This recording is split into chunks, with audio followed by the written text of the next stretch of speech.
In our this particular session, we will be trying to understand about imperfections or defects in solid. Okay, so what do we understand by imperfection or defects in solid? What we have learned in solid state is a crystalline solid is formed by a long range order where the particles forms geometric patterns, okay, perfectly arranged, okay, in their position, occupying its lattice point and giving the complete space lattice. That is what actually we have learned in solid state. But what we found out is it is not that the particles are completely or perfectly arranged in crystalline solid. It was found out that some particles, okay, in the crystal lattice, in the unit cell, will be either missing from its position or will be occupying some position where the particle should not be present, either the voids, okay. So if it happens that the particles are not in their particular position where they should be and are deviating from that ordered arrangement, what we say as perfectly ordered arrangement, such phenomenon in solid is known as imperfection or defects in solids. Okay, so let us try to see the definition of defects. Any deviation from the perfectly arrangement or ordered arrangement of constituent particles in crystal is called imperfection or defects. So if it happens that from the perfectly arranged, okay, whatever we have are perfectly arranged, or the perfect arrangement, what we usually talk about in crystalline solid, if it is deviating from that, okay, then the crystal is said to have imperfection or defects. Now, why this defect arises? Okay, what is the reason that we have defects in solid? There are two basic reasons for it. One is because of the heat absorbed from the surrounding. Okay, it may happen that the crystal, it may absorb heat from the surrounding, and by absorbing that heat, it may come out of the crystal or go into certain other position. Or it may happen that there may be some foreign substances present in the crystal itself, some impurity, other than the substance, what the crystal is made up of. If it happens, then it tends to show defects. Just to make you understand, or if you can, or just to make you imagine. So this is what happens, okay? If you see a crystal, that is what actually a crystal looks like, right? Perfectly ordered arrangement. But you can see in that perfectly ordered arrangement also, see, in some position, the particle are not there. Okay, in some position, the particle should not be there. It's a void, but the particle is present. If it happens, if such kind of things happens, or it may happen that instead of this particle, some other particle is present, some impurity, some foreign substance is present. If such things happens in a solid, we call it defect or imperfection. Okay. Now, the type of defect which we are going to do will be point defect. Now, what do we mean by point defect? So the point, the word point comes from the lattice points. Okay. So when it happens that the particles which are showing this defect, okay, or when the defects in this solid is only at certain lattice points, okay, one point in one actually space and then another point, then another point, it is happening, actually whatever the defects are happening is happening in certain points only, in certain lattice points only. If it happens, such kind of defects are known as point defects. See, when the deviation exists from the regular or periodic arrangement around an atom or a group of atoms, around an atom, around a lattice point, okay, in the crystalline substance, the defect are called point defect. Okay.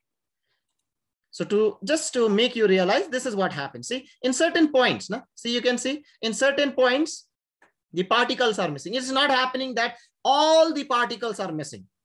It does not happen that in a particular row, all the particles are missing. There is one kind of defect where that the particles in a row will be missing completely. Such kind of defect are known as line defect. But what we are interested to study is point defect. Okay. And in point defect, the particles will be missing only in certain points. See, like from this point, see, in this point, some impurity is present. In this point, see, the particle is some foreign particles or some particle is present in the void. So if those defect happens or the deviation happens in certain points, in certain atoms or group of atoms, then such type of defect are known as point defect. Now, in solid state, point defect are of three kinds. Okay. So what are the types of point defect? There are three types of point defect. We call it stochiometric point defect. We call it non-stochiometric point defect, and we call it impurity defect. Okay. So let us try to take one by one. So let us start with stochiometric defect. Okay. So stochiometric defect. So I hope you have heard about this particular word, stoichiometry or stochiometric. So whenever we say stochiometric defect, what we can understand? Okay. So what happens in this kind of defect is, whenever a defect will take place in a solid, what I have told you, either the particle will be moving out from their position, or either the particle will go and occupy some other void, or it will go out of the crystal itself. If it happens that before the defect and after the defect, the ratio of the atoms or cation or anion, whatever the solid is made up of, is remaining same only. Means remain same. Okay. Means before the defect, if the ratio of two atoms which are present in the solid, let's say A and B, before the defect, the ratio was 1:1. And after the defect also, after some particle has gone out of the system, the ratio is remaining same. It is remaining 1:1. Although some particle has moved out, some particle has changed its position, but the ratio of the particles in the solid is remaining same. That is what the stoichiometry of the compound is not disturbed. Instead of saying ratio, I can use this term. Stoichiometry of the compound is not disturbed. Or I can say formula of the overall solid remains the same. Formula is nothing but the ratio of the particular particles present in the solid. So all these things, if it remains same, if the stoichiometry remains the same before and after, such type of defect are known as stoichiometric defect. So let us try to see the definition. If the imperfection in a crystal is such that the ratio between the cations and the anions remains the same as represented by the molecular formula. So in the molecular formula, if the ratio of the cation and anion is 1:1, if the ratio of the cation and anion is 1:2, and after the defect also it remains the same. It remains 1:2 or 1:1. It does not change, even though particle has moved out or some particle have changed its position. Such type of defect is known as stochiometric defect. Okay. And remember that stochiometric defect is also known as thermodynamic defect. Okay. Now, why do we call stochiometric defect as thermodynamic defect? Because it was found out how many numbers of such defect will occur in a particular crystal will depend upon the temperature. Okay. So temperature decides that how many defects will occur in a particular crystal. So usually temperature or heat, we can say, decides the number of defects occurring in such solids. So that's why we call it thermodynamic defect. Okay. Now, stochiometric defect are mainly of two types. We call it vacancy defect. By the name itself, if the particle is going out of the crystal and leaving that position empty, so we call it vacancy defect. Or interstitial defect. Interstitial comes from interstices or voids. So if the particles are occupying the voids, we call them interstitial defect. So let us try to see them in detail. So let us start with vacancy defect. By the name itself, as I have told you, vacancy, it will create a vacancy. It will create an empty actually position. So vacancy defect, when a crystalline substance, in a crystalline substance, some of the lattice sites are vacant. Okay. If the particle is leaving the lattice side and going out of the system, the crystal is said to have vacancy defect. Okay. And remember that in such kind of defect, what will happen is the density of the system will decrease. Density of the crystal will decrease. This is what happens. Okay. If you can see the figure, see, this is our solid. And if one of the particle is moving out of the system, now try to understand, this is the volume it was occupying. Still it is occupying the same volume. Is it not? But try to understand, there was one particle here now which is missing. So in that particular position, now there is a vacancy, an empty space. But what will happen? See how defect actually change the property of a solid. That is the importance of defect. Okay. That is the application of defect. Defects really change the properties or the properties, you can say, or there will be various phenomena, okay, which are solid will show because of the defects. Okay. So one of the property which changes over here is the density. Now before this particular solid was having one particle over here. And suddenly now one particle is going out. Try to understand, when one particle is going out, some mass is going out. What is density? Density is mass by volume. Your volume is remaining same still, but one particle has moved out. So what will happen? Mass will decrease. When mass will decrease, density will decrease. That's why in vacancy defect, density of the substance will decrease. Means if you have a particular crystal and if vacancy defect will occur in that crystal, then the density of that crystal will decrease. Okay. So let us come into the next type, interstitial defect. What is interstitial defect? When some constituent particles are present in the interstitial side. When we say interstitial side, we mean voids. The crystal is said to have interstitial defect. Okay. Now, see, this defect results in increase in the density of the substance. Okay. Something like this. See, the particles was packed. Okay. And one particle is now occupying the void. And this is an excess particle which is there in the system. It should not be there, but it is deviating from its regular arrangement and going into the void. So can you see that particle which is there in the void? Because of which now what will happen? Because of which now an extra mass is there in the system. In the same volume, now you have some extra mass. So now volume is same, but mass is increasing. Density is mass by volume. So if mass will increase, density will increase. So interstitial defect will increase the density of a particular solid. So vacancy defect will decrease the density and interstitial defect will increase the density. That is what is the importance of defect. Okay. It changes the property of the solid itself. Now, remember that these are the two main types of stoichiometric defect, but it was found out that this vacancy and interstitial defect occurs in non-ionic solids. See, the above two types of defect, means interstitial and vacancy, are shown by non-ionic solids, not by ionic solids. Ionic solid also shows this vacancy and interstitial defect, but in a slightly different way, not in the same way. So ionic solid do not show simple vacancy and interstitial defect. Instead, they show Schottky and Frenkel defect. So Schottky is another form of vacancy defect, and Frankel defect is another actually form of interstitial defect, but in ionic solid. So remember that if anyone will ask you vacancy and interstitial defect, it is non-ionic solid, which will not contain ions as constituent particles. But if ions are present as constituent particle, it cannot show the simple interstitial and vacancy defect. It has to show Schottky and Frenkel defect.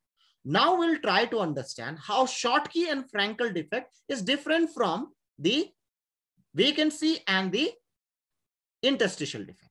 Okay. So let us first start with Schottky defect. So what is Schottky defect? So you can see an ionic solid now. Okay. I have represented over there with A plus, B minus, A plus, B minus. So we have a solid where we have A plus and B minus ion. And what will happen is now Schottky defect is another form of vacancy defect. Again, particle will be missing. So you can see one particle is missing over here. And which particle is that? A plus, B minus, A plus, B minus, A plus. B minus, this has to be A plus. So just imagine that one cation has come out of the system. Now try to understand, it is not like non-ionic solid. Non-ionic solid will not have charge in their constituent particle. The constituent particle will not have charge. But when we say ionic solid, the constituent particle will carry a definite charge, +2, +1, okay, +3. So that depends on the solid. But what will happen is, if a cation will go out from the lattice, so if the cation will go out, what will happen now?